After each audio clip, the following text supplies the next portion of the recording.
Hola, ¿qué tal? ¿Cómo están? Muy buenas tardes, como siempre. Bienvenidos y bienvenidas a Espacio de Gestión, el programa de radio de la Maestría en Gerencia Social de la Pontificia Universidad Católica del Perú. Gracias por acompañarnos, gracias por estar en este esfuerzo de la maestría, por llevarles a ustedes un espacio de conversación amable sobre temas que tengan algún nivel de vinculación, de ligación con lo social y por supuesto con la gerencia social. Y hoy vamos a conversar, para comenzar el programa, con alguien que se ha metido hace años con zapatos y todo en el tema del desarrollo. Dirige un proyecto desarrollo audiovisual, le llamaría yo, llamado Salgalú Televisión, del cual nos va a hablar ahora un poquito. Pero el motivo de esta invitación es hablar de un curso que se está haciendo desde Salgalú Televisión con el apoyo de muchos aliados, además, para fortalecer capacidades en gobiernos locales, en pequeños gobiernos locales, en la lucha además por los temas que tienen que ver con infancia. Salvador Herencia, qué gusto tenerte en el programa, bienvenido. Gracias por estar con nosotros. Muchas gracias a ti por esta oportunidad de compartir un poco estas experiencias que creo que vienen a tono en un mundo tan cambiante donde debemos aprender mucho más a usar estas tecnologías de información y comunicación para el desarrollo. Creo que el país está empezando con esto y creo que debemos tomar mucha más atención para poder llegar donde no es posible llegar por métodos tradicionales. El mundo ha cambiado y yo creo que la comunicación es cada vez más eficiente, pero también exige mucha mayor atención y sobre todo pensamiento y gestión eficiente. Salvador, quiero entrar de lleno en el curso, pero antes cuéntame un poquito cómo nace Salgalú Televisión y cómo te involucras tú en el proyecto. Muy claramente, Salgalú Comunicación es una fundación, asociación de comunicación y responsabilidad social. Hace muchos años tomamos el nombre de Salgalú Comunicación y Responsabilidad Social, pero en el marco de establecer una política, comunicación que nos acerca.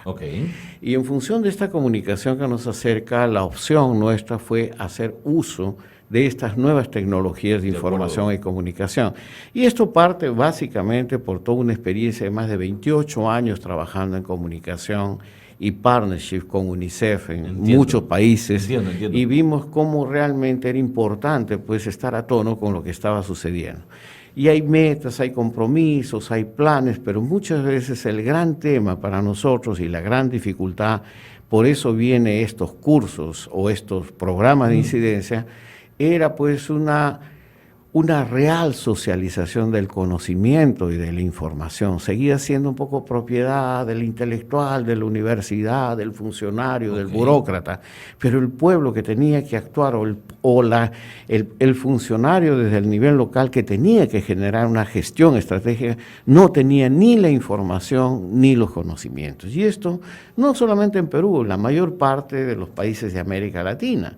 Te doy todo un ejemplo, hoy estamos conmemorando por lo menos que se ha avanzado en bajar 3 puntos de la anemia. De acuerdo, creo que es un aliciente, pero también por el otro lado tenemos que tener en cuenta que son 750,000 niños con anemia, o sea, se ha bajado 40, pero ojo, tenemos una meta de 700. Sin duda. Pero lo más importante, viendo a esto, y por qué decidimos incursionar en estos cursos de gestión, de capacitación, es porque años atrás se creó un fondo de emergencia de lucha contra la anemia y resulta que solamente accedieron entre el 18 y 20% de los gobiernos locales. Uno, por desconocimiento, por falta de información y por falta de hacer una mecánica burocrática, administrativa que le permitiera acceder a este fondo. Entonces, creo que es parte de los desafíos que no solamente en el caso de salud, en todas las áreas se vienen presentando, ¿no? ¿Qué tiempo tiene Salgalú?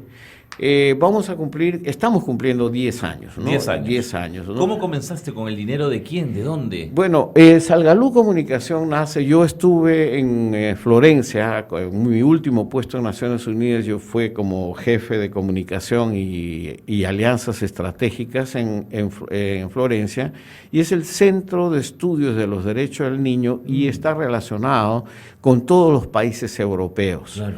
Y cerca teníamos, por ejemplo, la Universidad Europea, que trabajaba con 8 o 10 idiomas, pero evidentemente trataba de crear, innovar en tecnologías de información para acelerar la comunicación. Aprendimos un poco de eso, porque se dio como resultado, y esto es muy lindo, se dio como resultado de los estudios de UNICEF, ya lanzar una publicación que nosotros hacíamos una lisonja de esto, porque se llamaba Pobreza en los Países Ricos. Y nosotros le dijimos, los ricos también lloran. ¿Y esto por qué? Porque el informe hablaba de algo que es trascendental. Eran los gaps de pobreza que se habían generado en algunos países de la OECD, incluyendo Estados Unidos, por falta de inversión en la infancia. Okay. Entonces, de pronto, esta situación fue una alerta. Yo estuve a cargo de la divulgación del estudio, con los comités europeos y todo lo demás, pero quedó marcado esto en mí, y fue el patrocinio de esta publicación, entre otras, fue de la Fundación Bernard Van Leer de Holanda. Y ahí ellos... Es un socio que hasta ahora te acompaña. Claro, porque evidentemente para ellos fue la primera vez, y esto para la gente de gestión social, fue la primera vez que una organización de este tipo apuesta en comunicación, en socialización de información y conocimiento. Cuando ellos se enteraron de que yo volvía al país, que retornaba para poder trabajar, entonces me propusieron justamente qué es lo que podríamos hacer. Entonces yo les dije, mire, realmente si hay una deuda social en el país que está hipotecando el futuro, es justamente una deuda social con la infancia. El país ha dejado de invertir más de 40, 50 años en forma sostenida, y es por eso que teníamos los indicadores que hemos tenido, y es por eso que pues hablamos de talos niveles de anemia, nutrición, las brechas que hay en la educación, la violencia que crece, y realmente pues la necesidad de incorporar un pensamiento, una tarea y un compromiso que no será de una sola persona, sino de un grupo ciudadano que asumiera esta responsabilidad, que era inversión en la infancia como factor clave para la erradicación de la pobreza, que es el nombre del movimiento ciudadano que nosotros movilizamos, que, bueno, lo lidera Gastón Garatea, está Carlos Eduardo Aramburú, está, ¿qué te puedo decir?, León Trachtenberg, Gloria Helfer, el doctor Uriel García. Juntamos alrededor de esto una serie de notables pensadores de las diferentes áreas para poder generar esta propuesta de incidencia social y política, invertir en la infancia como factor clave para la erradicación de la pobreza. Es en este marco que Salgalú Comunicación se transforma en una especie de secretaría técnica de apoyo de incidencia fundamentalmente en comunicación. Claro. Y esto es lo que estamos haciendo. No sales del ámbito de la comunicación, ese es tu decor de negocio. Porque nuestro negocio es comunicación para el desarrollo, comunicación para la gestión, comunicación para socializar conocimiento e información. Nosotros no hacemos publicidad, no hacemos propaganda, hacemos comunicación para el desarrollo. Perfecto. ¿Y quién le pone el nombre Salgalú? Sácame de la curiosidad, Salvador. Es una historia muy personal y muy familiar. Te cuento que yo ya estaba en el proceso de retiro de UNICEF. Y en esos tiempos, te estaba hablando de hace 12, 13 años, estaba recién la euforia de los nombres, perdón, de la internet. Entonces, como yo ya estaba en función de retiro oficialmente, no podía utilizar mi correo oficial de Naciones Unidas. Entonces, había un solo correo en mi casa, que era el que dominaba mi mujer, y que tenía el nombre de sus 3 hijos, que sea Salvador, Gabriel y Lourdes. Listo. Y entonces, yo pedí asesoría de una persona de Brandt, que hizo el Brandt, además un famoso dinamarqués que es conocido en el diseño, y hizo el rebrand de todos los logotipos de Naciones Unidas, sobre todo de UNICEF, marca y todo lo demás, y me dijo, oye, yo te ayudo a buscar. Entonces comenzaron a buscar nombres, C4D, comunicación de impacto, una cantidad de nombres. Yo le decía, no. Pero yo le escribía siempre por este email familiar, Salgalú. Llega un día Florencia y me dice, Salvador, tengo el nombre, me entregó el logo y me entregó la cosa y me dijo, es Salgalú. Pero Salgalú es un nombre. De acuerdo, es un nombre que suena a niño, es un sonido y este es un poco la historia. Entonces, que es pocas veces que lo cuento. De acuerdo. Salvador, me queda poco tiempo en este primer bloque de programa, pero quiero que termines un poco de contarme la estructura de Salgalú. ¿Tiene un consejo directivo? ¿Cómo opera? Salgalú funciona como una fundación, ¿no? Como una asociación para el desarrollo. Evidentemente, la estructura fundamentalmente de manejo es familiar. ¿Okay? Y dentro de esto, evidentemente, incorporamos gente fundamentalmente de comunicación para el desarrollo. Hay gente de producción de televisión, hay realizadores, hay editores. Entonces hemos tratado de hacer, eufemísticamente nos decían que éramos la CNN de los pobres, o qué te puedo decir, o la RAI de la infancia, ¿no? Porque hacemos televisión, radio, hacemos microprogramas, hacemos toda esta comunicación. Y de ahí es que llegamos a tratar de hacer esto. Pero Salgalú está ligado a este movimiento nacional de inversión en la infancia. O sea que funciona como un consejo asesor. Entonces tengo encima mío al Gastón, a Carlos Eduardo, a Aramburú, a toda esta gente que tienen voz y opinión, Gloria Helfer, que tienen voz y opinión y hacen una asesoría. Y es por esto que en este momento nosotros ya estamos saliendo en este momento, no solamente por las plataformas online, sino que en este momento estamos saliendo por televisión digital y posiblemente vamos a entrar con varias redes de cable de regiones. Y esto es importante porque no es un factor económico, es un factor de que hemos logrado ladrillo a ladrillo ganarle un espacio a la infancia y el interés, ¿no? Para que nuestros oyentes conozcan más Salgalú, cuéntame de algún proyecto importante en el que hayan estado involucrados o del que tú te sientas particularmente orgulloso. Bueno, yo creo que lo más vigente ha sido de que en los últimos 10 años, desde los diferentes frentes o desde las diferentes actividades, aparte de hacer la incidencia política y crear un pacto social por la infancia a nivel gobierno, a nivel gobiernos regionales y a nivel Congreso, fundamentalmente, lo que ha sido importante en todo esto que tuvimos que optar y elegir una bandera. Tratar de hacer visible lo que aparecía invisible. Y hace 9 años, 8 años, en el marco del Pacto por la Infancia, elegimos el tema de la anemia.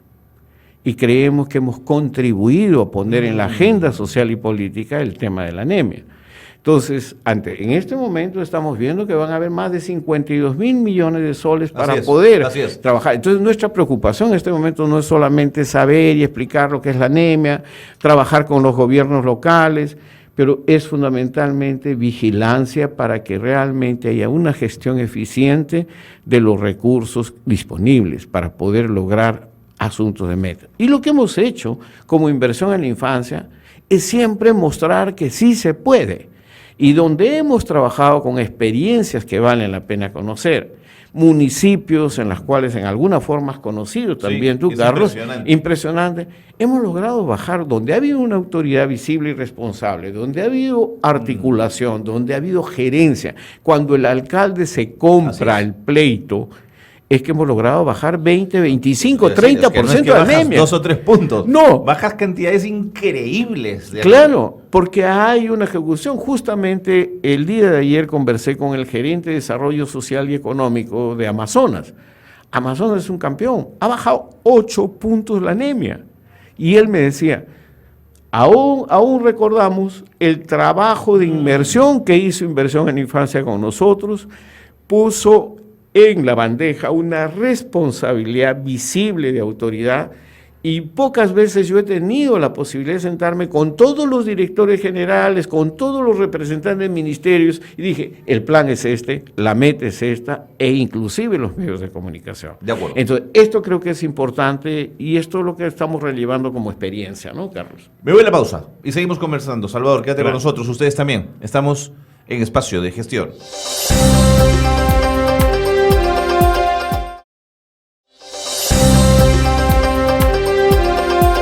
Seguimos en el programa, qué bueno que están con nosotros. Salvador Herencia, director de Salgalú Comunicación, está con nosotros para hablarnos un poquito de Salgalú, su organización, la organización que preside, que trabaja temas de comunicación para el desarrollo, haciendo incidencia política, incidencia pública, llevando temas importantes y urgentes allí donde es necesario hablar de comunicación.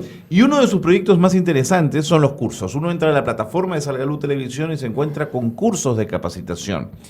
Gratuitos además, digamos, no al servicio de los ciudadanos y de las autoridades que quieran comerse con zapatos y todos esa capacitación para incidir en gobiernos locales. Han comenzado hace muy poquito uno nuevo, gestión prioritaria desde lo local por la niñez, la infancia y la adolescencia, Salvador. Sí, estamos, ¿qué te puedo decir? Muy emocionados, porque creo que es un poco un paso más de toda esta experiencia que hemos hecho de estos cursos de incidencia, estos programas de incidencia, socializando información y conocimiento. Estamos contentos porque en esta oportunidad hemos sobrepasado la cifra de 2.250 inscritos. Okay. Y esto implica 2.000, la meta era 2.000, pero ya exigen y cada vez se enteran más. En un momento determinado vamos a tener que frenar. Pero ¿inscritos de dónde? Son Atalaya 1, Coronel Portillo 13, en Ucayali. Te voy a decir de Morropón 6. Te estoy hablando de Ancash, de Aija, Caraz, Chungay. Entonces tú vas a Huánuco y dices Ambo, ves de ahí de la provincia de 2 de Mayo. Entonces dices, claro, me estás hablando de comunidades y lugares muy alejados. Muy alejados. De la capital, ¿Y quiénes son? Son enfermeras, profesores rurales, administradores de municipios. Mucho trabajador social. Mucho trabajador social, ¿no? Yo te digo, y la gran novedad de este año, Carlos, es que evidentemente el curso es gestión prioritaria desde lo local por la infancia, la niñez y la adolescencia. Ya no es solamente anemia, ya no es solamente desarrollo infantil, es gestión territorial efectiva, porque tenemos problemas de las brechas, de la calidad educativa. Tenemos un problema creciente en términos de violencia contra la niña y adolescente, contra la mujer. Tenemos todo el tema de que hay condiciones y hay leyes y disposiciones que no son implementadas efectivamente, muchas veces por desconocimiento desde los municipios. Entonces creo yo que ha sido importante, y dentro de esto, aparte de que hay más de 470 docentes, también se han inscrito más de 150 comunicadores. Y otra cosa que nos ha llamado la atención es que nosotros tenemos cerca de 100 psicólogos, que son estos psicólogos nuevos que se están incorporando a los procesos educativos para justamente tratar el tema de bullying, infancia. Entonces, el desafío es muy grande. El indicador es pero el indicador más importante quizás es quienes acaban el curso, ¿no es cierto? Claro. ¿Quiénes se mantienen? Mira, la experiencia que hemos tenido, el curso es gratuito, sí, ¿no? Evidentemente, gracias al apoyo que tenemos de UNICEF, World Vision, Save the Children, Dispurs, tenemos a la FARPE, por primera vez el sector privado entra, tenemos Acción por los Niños. Entonces, el Ministerio de Educación y el MIST te apoyan también de alguna manera, digamos. No, bueno, en el caso de los ministerios es apoyo técnico, y la verdad, Carlos, hemos decidido no solicitarles dinero. Me parece muy no queremos, porque no podemos, y siempre hay temas que no tiene caso contar. Lo que es importante es que todos ellos decidieron, compraron el proyecto a partir de experiencias que ya tuvimos y decidieron apostar a hacer, como se dice, una vaquita, un colchón, sí, claro. Y agarrar y financiar lo que cuesta el curso en toda su dimensión, porque va a tener enlaces por video, tenemos expositores internacionales. Todo eso tiene un costo, por supuesto. Por supuesto, pero muchos de ellos contribuyen voluntariamente. O sea, una cosa es tener un profesor de la categoría de Carlos Eduardo Aramburu de la Universidad Católica, enseñando en la Universidad Católica, o del viceministro Casas en la Universidad del Pacífico, y otra cosa es que done su tiempo para trabajar justamente invirtiendo en esto. Entonces yo creo que es bien importante esa mecánica de trabajo, y nosotros estamos muy contentos porque hemos abierto. Ahora, todo esto viene. Entonces, he hecho una pregunta muy importante, o sea, ¿cuántos terminan y cuántos quedan? Claro. En realidad, mira, nosotros el curso más exitoso, digamos, en términos de participación fue el tema de violencia contra la niña y adolescente, un pacto por la ternura, que tuvo 2 ediciones. Se inscribieron 2.400 y terminaron 2.100 con su certificado. Y eran promotores de justicia, etcétera. Das un certificado al final. Claro, hay un certificado firmado por todas estas organizaciones. Entonces, creo que esto ha sido importante, valorizar fundamentalmente esto. Y no es que se trata de doctorar a la gente, se trata de darle las herramientas que les permita ser más eficientes. Porque hay gente voluntariosa, pero cuando llega al cargo dice, ¿y ahora cómo se hace? No, y sobre todo muchos padres de familia no saben tampoco, o muchos no saben cómo preguntar. Buen punto. O un comunicador tiene que saber que existen mecanismos para preguntarle al alcalde, ¿y cómo está la situación de la anemia? Oiga, ¿qué pasó con el presupuesto transferido del Ministerio de Educación para mejorar los colegios? ¿Usted ha revisado esto? Entonces, creo que este es la principal logro. No se trata de una universidad, no se trata de competir con diplomados, al contrario, nosotros reclamamos un papel más de extensión social de las universidades. Muy poco están haciendo, muy poco se está generando eso. Pero estaba pensando mientras hablaba, Salvador, ¿cuánto ayudaría que el Ministerio de Educación no ponga un centavo, pero que por lo menos respalde el curso, que le diga, este curso vale por tanto, no sé? Claro. Mira, en realidad nosotros estamos en contacto con ellos por otros temas, pero sí te puedo decir lo siguiente, o sea, tanto de parte del Ministerio de Salud, ¿no?, como de parte del Ministerio de la Mujer, inmediatamente respondieron y dijeron, vamos a apoyar. Y tenemos entendido que cuando uno de los temas del curso es descentralización efectiva de programas y presupuestos, la Secretaría de Descentralización Política de la PCM dijo, oiga, si necesita expositores, nosotros los pongo. Bueno, entonces, esto creo que es mucho más importante a una contribución. Yo creo que es realmente pues tener el conocimiento en la mano para poderlo compartir, ¿no? Los participantes de estos cursos, ya nos has comentado, pueden venir de múltiples profesiones. Sí. ¿Son más hombres que mujeres o más mujeres que hombres? Es una buena pregunta. Generalmente son mucho más mujeres. Ah, mira. Y ahora la gran novedad en esto, para que veas un poco ¿cómo te puedo decir? La dimensión de este tipo de cosas, que por eso digo yo, hay que apostar realmente. Nosotros tenemos un nicho, infancia y desarrollo sostenible, pero hay otras cosas que se podrían avanzar haciendo un buen uso de esta tecnología de información. Pero yo te puedo mencionar, entonces en este momento el Internet es universal y cada vez las plataformas están más. Estamos con un canal en Facebook que se ve más que en las plataformas normales. Y estamos también entrando con un canal en YouTube para dedicarnos a esto. Lo que yo te digo es lo siguiente, ¿tú sabes cuántas personas se han inscrito al exterior? Cerca de 90. Ah, mira, qué interesante, desde fuera también. Tenemos Guatemala, Panamá, Ecuador, Argentina, Chile, El Salvador, Bolivia, Colombia, Venezuela, México. Interesante. Y no de Ciudad de México, ¿no? En México dice de Campeche. No, claro. En el caso de Venezuela, tenemos más o menos unos 20 personas de Venezuela, de Anzoátegui. De Colombia tenemos del norte de Santander, de Nambo. Entonces, yo creo es cómo llegar realmente, y esto tiene que tener algo que es para nosotros muy importante, pasión y compromiso. Ah, no, sin duda. Si no avanzas. Salvador, ¿por qué quisiste darle el enfoque desde lo local? Por una razón, porque lo que se ha comprobado es un poco lo que el Grupo Impulsor de Inversión en la Infancia está proponiendo en este momento. Hay necesidad de una corresponsabilidad social desde lo local. Y desde lo local significa que el día que el alcalde asuma como autoridad visible y responsable, él tiene que responder en relación al territorio del cual fue elegido. Si este joven alcalde o tiene 10 niños con anemia, es problema de él. Ok.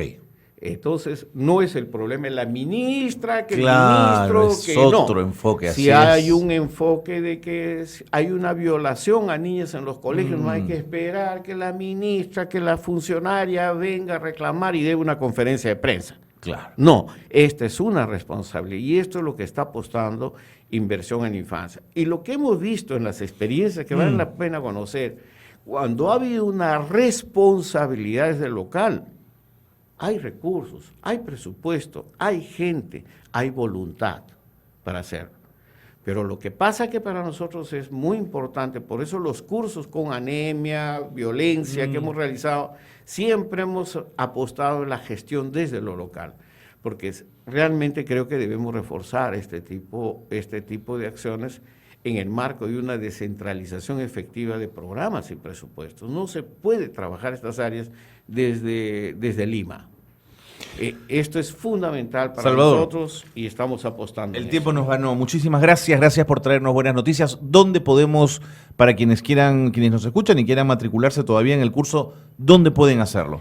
Bien, estamos pueden atender a www.salgalucapacitacion.com /gestión prioritaria por la infancia. De acuerdo. Y ahí, entro ahí y me puedo matricular gratuitamente. Gratuitamente, va a pasar por un filtro de dónde viene la profesión, etcétera, ¿no? Entonces nosotros estamos trabajando didácticamente todo esto de tratar de dar la mayor información sostenible, amigable y fácil que permita a un ciudadano común actuar. Cerrado. Salgalú Televisión, acuérdense de ese nombre, síganlo. Atención los comunicadores para el desarrollo, atención los gerentes sociales, no pueden trabajar proyectos ni políticas públicas sin mirar la comunicación. Este es un espacio clave. Salvador Herencia, muchas gracias por haber estado con nosotros. Muchísimas gracias a ti. Pausa y seguimos con más. Quédense con nosotros en Espacio de Gestión.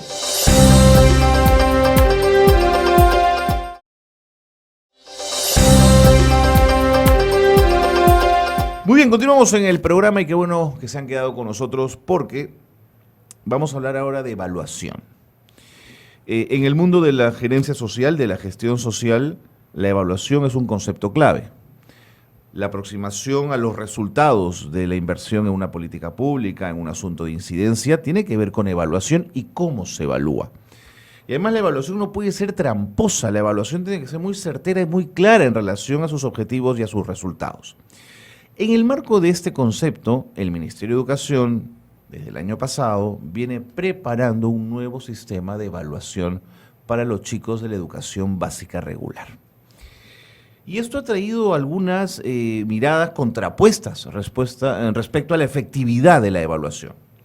Y nos ha parecido interesante tener a Lilia Calvet, profesora, docente, especialista en educación, con muchos años de experiencia en aula, pero también en la gestión pública en el Ministerio de Educación, lo que le permite de alguna manera tener las cosas claras respecto a este tema. Lilia, bienvenida. Qué bueno tenerte en el programa. Gracias por estar con nosotros. Hola, Carlos. Gracias a ti por la invitación. Y realmente el tema de la evaluación es un tema fundamental. Solo comentarte que el tema de evaluación y cómo el Ministerio lo está tratando de implementar, realmente no es nuevo. El sistema... Un sistema cualitativo que busca dar información sobre la calidad de la producción, sobre la calidad del pensamiento, sobre la calidad o el nivel de la competencia, en realidad está en nuestro currículo hace más de 10 años. Sin embargo, en el currículo que se aprobó en el 2017, ya se ajusta, digamos, la propuesta. Y lo que se plantea es que esta propuesta tiene que implementarse en toda la educación básica. Y ahí es donde han venido, digamos, las discusiones, ¿no? En primaria está, digamos, todas las escuelas debieron haber implementado, aunque en la práctica no sabemos tanto. Algunos han hecho conversiones, digamos, pero en realidad el sentido estaba ahí. Y el año pasado se comenzó con la implementación de esta propuesta en primero y secundaria. Entonces, la pregunta era qué se hacía este año, si se ajustaba, si se hacía solo en segundo y secundaria, si se implementaba en toda la secundaria. Y eso es lo que un poco está en discusión en estos momentos, ¿no? Y como te comentaba en los previos, hay, yo creo, varios mitos que quizás podríamos ir desmenuzando. A ver, por ejemplo. ¿No? Por ejemplo, algunos, digamos, personas, especialistas e incluso algunos profesores creen que si se evalúa del 0 al 20 va a haber mayor exigencia, de que si tú evalúas por niveles de logro, y los niveles de logro indican si estás en un inicio, si estás en proceso, si lo lograste o si estás por encima de lo que estabas esperando. Lo que significa que no hay que cambiar nada, hay que dejarlo como está el sistema vigesimal. Exactamente, es decir, hay algunos que lo que plantean es que esto es lo que va a permitir la exigencia. Y eso es lo que quisiera poner en discusión. ¿Por qué? Porque tener una escala más grande o tener una escala más pequeña no es lo que genera exigencia o deja de generar exigencia.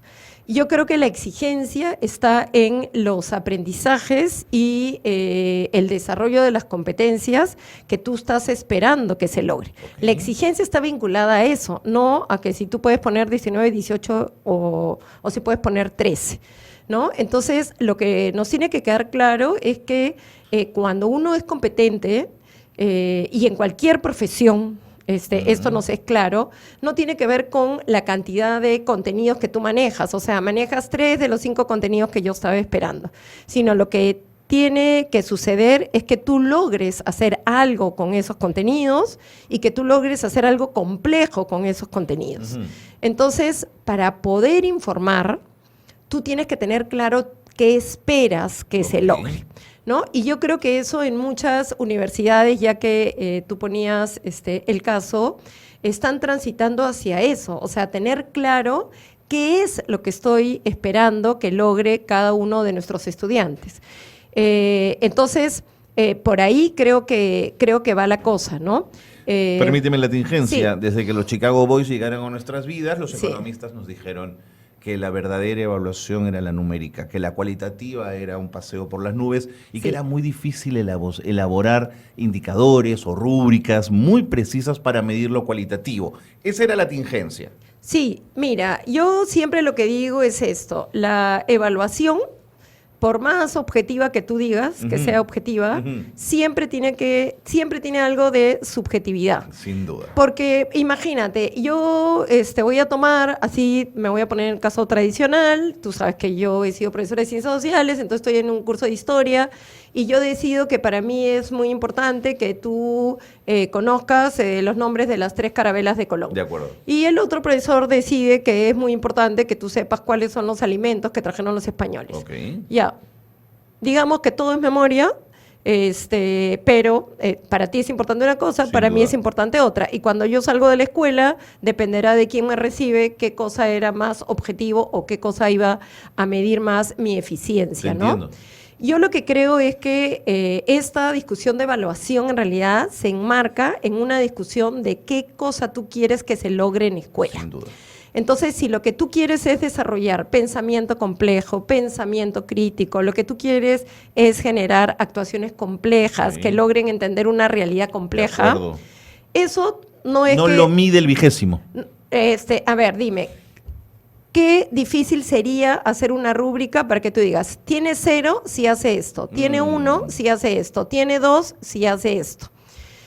Mientras que si tú dices, mira, cuando tú tienes 16 años, es decir, estás terminando 4º de secundaria, o mejor, como están los estándares en el Perú, cuando tú tienes 17 y estás terminando 5º de secundaria, lo que yo estoy esperando que tú hagas con respecto a las interpretaciones históricas es que logres tomar posición utilizando fuentes variadas, que efectivamente es difícil de leer, nadie lo discute. O sea, interpretar la evidencia va a ser difícil, pero lo cierto es que el mundo ahora no necesita que tú puedas medir con exactitud cuántos datos conoces de memoria o cuántas operaciones matemáticas algorítmicas puedes hacer.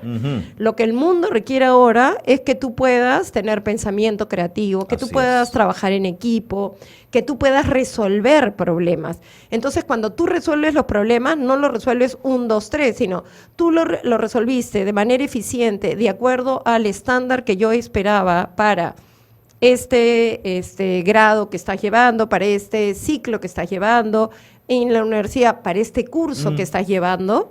Entonces, claro que es un poco más difícil, pero el tema es que la descripción que tú haces de lo que esperas, eso te va a costar trabajo. Pero eso es lo que además te va a permitir y le va a permitir al estudiante poder decir, mira, yo estoy acercándome a lo que tú puedes porque puedo hacer tal y tal cosa, pero tengo débil esto y esto. Y no se trata de algo numérico de tengo, no sé pues, te puse 5 sumas y pudiste hacer 3 y no las 5, entonces tienes 3 de 5. No, la pregunta es, manejas con solvencia la suma, ¿no? Que es lo que te permite después hacer la multiplicación y así sucesivamente, ¿no? Entonces, yo sí creo, y además, yo lo he vivido, tú sabes que yo he estado en una escuela que además establece niveles de logro y califica así desde el día que se creó, es decir, hace 25 años, y tengo experiencias de estudiantes que llegaban y decían cosas como esas. Yo vengo de un colegio donde me evaluaban 13, 14, 15, y yo no tenía ni idea qué significaba el 13 o el 14, o cuál era la diferencia en mi competencia o en mi expertise entre el 13 y el 14. De repente era mejor letra, de repente era que había puesto mejor puntuación, de repente era que había subrayado el título. En cambio, cuando yo he llegado a este colegio, me dice, yo recibo algo donde yo sé que es, primero, lo sé desde antes. Es decir, los estudiantes saben con exactitud, y eso es lo que busca ahora el currículo, que los criterios de evaluación, en el sentido de la cualidad de la actuación, queden muy claros, y luego sobre eso tú logres retroalimentar. Porque realmente, a ver, la evaluación, ¿para qué sirve? Uno diría, yo uso la evaluación para certificar si tú vas a ser un buen gestor o no vas a ser un buen gestor. Ya, está bien, yo acepto eso. Pero la pregunta es, una universidad, un instituto, ¿qué es lo que quiere? ¿Certificar que vas a ser un mal gestor y entonces por eso no te certifico? ¿O lo que va a querer es tener una herramienta para poder ayudarte a que tú realmente entiendas por dónde tienes que ir para que al final te puedan decir, tú eres un buen gestor y te certifico? Entonces, la evaluación tiene que cambiar su sentido. Y el currículo peruano tiene muy claro que la evaluación tiene un enfoque formativo. Entonces, esta discusión de es que ¿cómo voy a saber si voy a jalarlo, si no voy a jalarlo? Claro. Es como, ya, tú estás pensando qué vas a hacer si lo jalas. No, tienes que pensar qué vas a hacer y cómo lo vas a retroalimentar para que aprenda lo que tú quieres que aprenda. Otros críticos con la evaluación cualitativa señalan, ¿cómo vas a asignar, por ejemplo, becas? ¿O cómo vas a saber a quién darle una beca 18 si no lo puntúas? Ok. ¿Qué se le dice a esa crítica? Es que, mira, la idea es que tenemos que ser competentes, ¿no? Ya. ¿Qué hace un matemático competente? Resolver problemas, ¿no es cierto? Sin duda. Entonces, tú le das ese problema y el matemático, te puedo asegurar que en 30 segundos te crea un algoritmo que va a meter a una computadora y te va a decir, el primer puesto es este, el segundo es este y el tercero es este. Dicho sea paso, el ministerio ya lo tiene. O sea, pregúntenle porque ya ha generado el algoritmo. Es decir, si tú tienes tienes 11 cursos, por decirlo, que en realidad son áreas, y en 4 tienes por nivel por encima de lo esperado, y en 3 tienes en lo esperado, y en 2 tienes tal cosa, y el compañero solo tiene en 2 cursos por encima de lo esperado, entonces tú generas un algoritmo matemático, generas un índice. Establecer quiénes acceden y quiénes. Te puedes imaginar si un matemático no puede resolver esa idea de cuántas letras tienes, porque efectivamente tú le vas a dar un valor. O sea, no importa si tú le pones a logró por el esperado AD, como es lo que dice el currículo, o le pones color azul. Los matemáticos pondrán sumas los colores azules más los colores verdes más no sé qué más no sé cuánto y te va a sacar un resultado. Y quien tenga ese resultado recibirá la beca. O sea, confiemos en los matemáticos. Los matemáticos son matemáticos por algo, resuelven problemas. Voy a la pausa y seguimos conversando. Lilia, gracias por estar con nosotros. Pausa breve, gracias seguimos a ti. Con más aquí en Espacio de Gestión.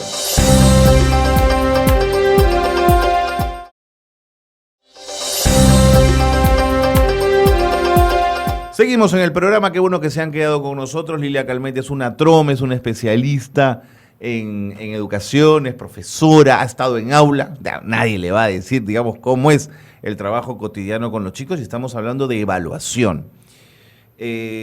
Tengo más atingencias que he podido leer y escuchar de algunos profesionales que ven con cierto recelo la evaluación cualitativa. Por ejemplo, señalan los profesores en el Perú no están preparados para un sistema de calificación como este. Entonces, no solo hay que ir paulatinamente, sino que incluso poner en tela de juicio este sistema de evaluación. Porque obliga a que el profesor conozca a los chicos, esté cerca de ellos, los entienda, los evalúe, digamos, en su dimensión total, no por nichos ni por compartimentos estancos. ¿Qué se responde a eso, Lilia? Yo te diría que lo mismo que yo le respondo a los profesores cuando me dicen que sus alumnos no van a ser capaces de algo. La educación, y te lo digo sinceramente, se basa en las altas expectativas. Okay. Si yo comienzo pensando que mis estudiantes no van a poder aprender a leer, es que estoy segura que no van a aprender a leer. Es decir, una de las cosas que nos caracteriza a nosotros los docentes es, primero, estar bajo esta idea de la mentalidad de crecimiento. Todo ser humano puede aprender si es bien acompañado. Y esto me lleva a tener altas expectativas. Entonces, yo me pregunto, ¿por qué los profesores de primaria sí lo pueden aplicar y los profesores de secundaria no? O sea, ¿cuál es la idea? ¿Que el profesor de primaria es mejor profesor que el de secundaria? El año pasado los de primero y media lo han aplicado. Que el profesor de primera y media es mejor que el de segundo o tercero, claro. ¿Ya? O además, y yo te diría, revisemos las estadísticas. El 68% de las escuelas en el Perú, de las escuelas secundarias en el Perú, tienen menos de 8 secciones, 8 o menos. Si tú tienes un curso de 4 horas y dictas 24, porque eso es lo que un profesor tiene que dictar, dictas en 6 clases. A ver, dime, ¿en qué clases has dictado? ¿En primero, en segundo, en tercero, en cuarto, en quinto? Y entonces lo que hemos provocado es que yo te diga, mira, puedes evaluar cualitativamente, pero también puedes evaluar cuantitativamente. Es decir, en un sistema por competencias tú puedes hacerlo así o puedes hacerlo así. Y lo cierto es que no puedes. Lo cierto es que los profesores se están confundiendo. Claro. O sea, cuando alguien trata de que entienda que una competencia no tiene un equivalente numérico, sino tiene niveles de logro. Es decir, yo me imagino, ¿no? Cuando tú contratas acá a alguien, lo que tú dices es, ¿está teniendo los desempeños complejos que yo espero que tenga? ¿No? No estás tratando de evaluarla con 13, 14, ¿no? Sino tú tienes una imagen de cuál es la labor que va a hacer y si es capaz de hacerla. Si está cerca, seguramente tú vas a decir sí, porque yo confío y con mi acompañamiento, que soy el experto, yo le veo futuro a esa persona, claro, y vamos a trabajar. Entonces, yo creo que los que somos o hemos estado cerca a la gestión pública, tenemos que cambiar nuestra visión sobre los profesores. O sea, yo creo que tenemos que dejar de ver lo que no tienen y comenzar a ver lo que tienen. Y yo sí te puedo decir que en el último año he visto a muchos profesores que tienen un sincero deseo de apoyar a sus estudiantes, un sincero deseo de fortalecerlos de manera integral. He visto, mira, a diferencia de hace 15 años, he visto especialistas de UGEL, he estado 2 veces en 2 talleres de 5 días en Cajamarca con especialistas de Cutervo, de Chota, de Jaén, de San Ignacio, gente que quiere leer, que quiere estudiar, que quiere entender, que quiere darse cuenta que la educación del siglo XXI no es la educación del siglo XX y menos la educación del siglo XIX, que algo diferente tenemos que hacer. O sea, creo que tú tienes que haber escuchado que los chicos de secundaria abandonan la secundaria. Y abandonan la secundaria, bueno, primero, muchas chicas porque salen embarazadas. Ese es otro problema que tenemos que resolver. Muchos chicos porque tienen que trabajar. Pero muchos chicos también porque no le encuentran sentido. Algunos se quedan solo porque, espérate, yo quiero mi certificado y después quiero. Si queremos cambiar la escuela para que se generen aprendizajes significativos, competencias que realmente les sirvan, tenemos que generar una evaluación que realmente vaya de la mano con eso. O sea, no podemos tener una imagen de lo que es una teoría del aprendizaje, una filosofía de cómo aprende el ser humano y tener un sistema de evaluación que no calza, ¿no? ¿Crees que la evaluación vigesimal nos ha hecho daño? ¿Ha distorsionado la realidad? O sea, lo que yo creo es que tenía su sentido cuando el objetivo o las finalidades de la escuela tenía que ver con manejar contenidos. Entonces, yo quiero que tú manejes 20 ríos, manejas 15, bueno, tendrás 15, digamos, ¿no? O sea, cuando tú manejas contenidos, ¿no? O cuando tú fragmentas, ¿no? En esta pregunta te pongo 5, en esta pregunta te pongo 4. Es verdad, sí, en los exámenes, claro, ¿no? claro. ¿No es cierto? Pero cuando tú lo que quieres es realmente mirar un desempeño complejo, que además una competencia tenemos que entender que no solo es una cuestión cognitiva, es una cuestión también que tiene que ver con emociones, con confianzas, es decir, ¿cuál es la diferencia, hay veces, entre una persona que puede resolver un problema y una persona que no puede? A veces no es... Claro, no es solo lo cognitivo, sabe, claro, ¿no? Te sino entiendo. cuánto se arriesgan. Ya, eso tiene que verse en nuestra evaluación, porque si yo realmente acompaño a mi estudiante y me doy cuenta que sí está manejando esto, que sí está manejando lo otro, pero que no tiene autoconfianza, que lo que pasa es que no puede leer el problema, o sea, leerlo en el sentido de interpretarlo, o que no se arriesga, entonces no voy a ganar nada con 1, 2, 3, 4, 5, ¿no? Entonces, yo creo que además lo que nos tiene que quedar claro, que el gran cambio no es solo que es una evaluación cualitativa, sino es una evaluación cualitativa descriptiva. O sea, que cuando yo voy a poner el B, es decir, que está en proceso... ¿Por yo qué no, es B? Exacto. Claro. Yo no solo te voy a decir, mira, Carlos, estás en B y arréglate como puedas. Claro. ¿Por qué es Sino B? yo voy a decir, mira, estás en B porque has avanzado en esto, pero tenemos que trabajar en este otro aspecto, te sugiero que hagas esto o aquello. Y lo más importante, y aunque no lo creas, aunque podrías preguntarle a tus hijos, es que cuando uno hace esto de manera consistente, los chicos se vuelven en sus mejores evaluadores. Ellos leen esa rúbrica, ellos pueden mirar ahí y pueden decir, oye, mira, yo estoy en proceso porque, mira, puedo hacer esto, puedo hacer aquello, pero no puedo hacer esta otra cuestión. Los críticos más severos del sistema cualitativo señalan que estamos convirtiendo a los chicos en unos ñoños. Es decir, en la medida en que yo tengo que evaluar el medio ambiente del estudiante y ver si en su casa hay problemas o no antes de calificar, quizás lo que estoy validando es una situación de coyuntura más que una realidad de aprendizaje. ¿Qué se le dice a una crítica tan severa como esa? Primero, cuando uno tiene estándares, como es nuestro caso, tú evalúas realmente su desempeño.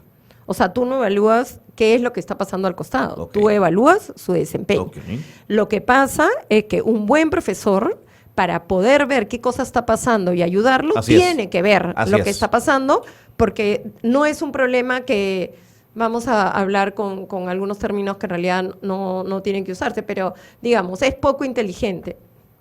O sea, los chicos realmente en esta idea de la mentalidad de crecimiento confiamos en que todos aprendan, pero evidentemente si en la casa le pegan o en la casa le dicen tal cosa, yo tengo que entender eso para poder ayudarlo. Ahora, yo te voy a decir, y ojalá que me creas tú y lo que nos escuchan. Como tú has contado, yo he trabajado en un colegio y he trabajado en aula y he sido tutora de cuarto y quinto de media a lo largo de 10 o 12 años. Cuando la gente comenzó a hablar esto, yo utilicé el Facebook, que tengo varios de mis exalumnos, que varios tienen 11, 12 años de haber salido de la escuela, y les dije, hay mucha gente que está planteando que si evaluamos de manera cualitativa y solo tenemos una escala pequeña, no vamos a lograr prepararlos para la universidad y para el éxito. Quiero que me cuenten sus casos. Bueno, te puedo contar un sinnúmero de casos. Yo estudié en la Pacífico y luego di el examen de del BCR, del Banco Central de Reserva, y entré a trabajar en el Banco Central de Reserva. Hoy estoy haciendo una maestría en donde tú quieres. Yo entré a la Cayetano Heredia. Soy médica ahora y estoy haciendo mis prácticas en la Clínica Delgado.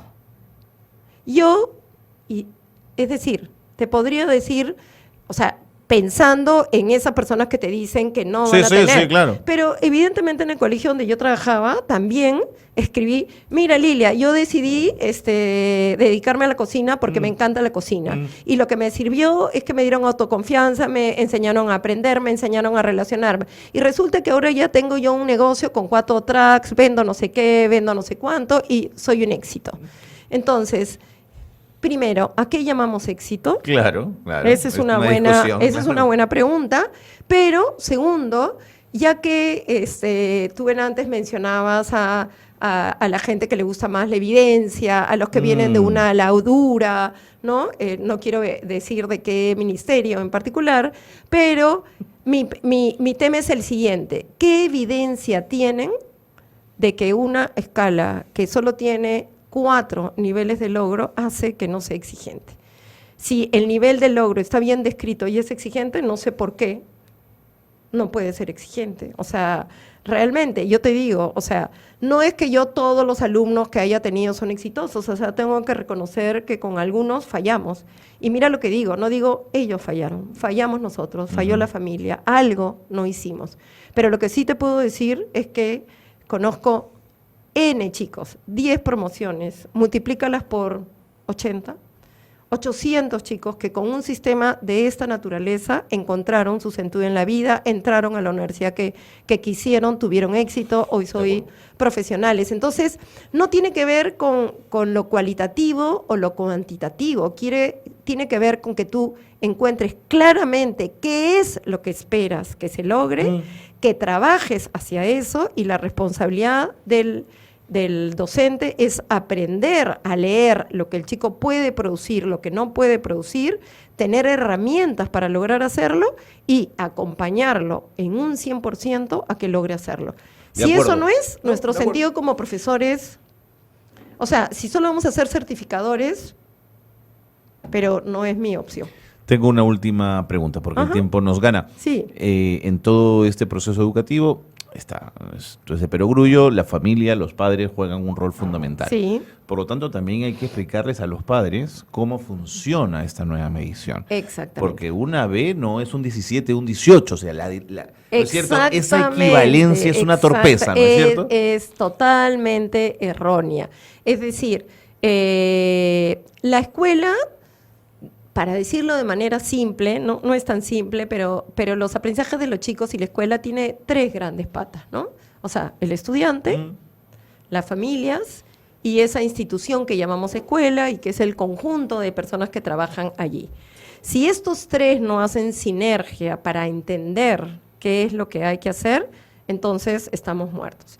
Perrenot, que es un investigador de la educación importante, él tiene un libro sobre la evaluación.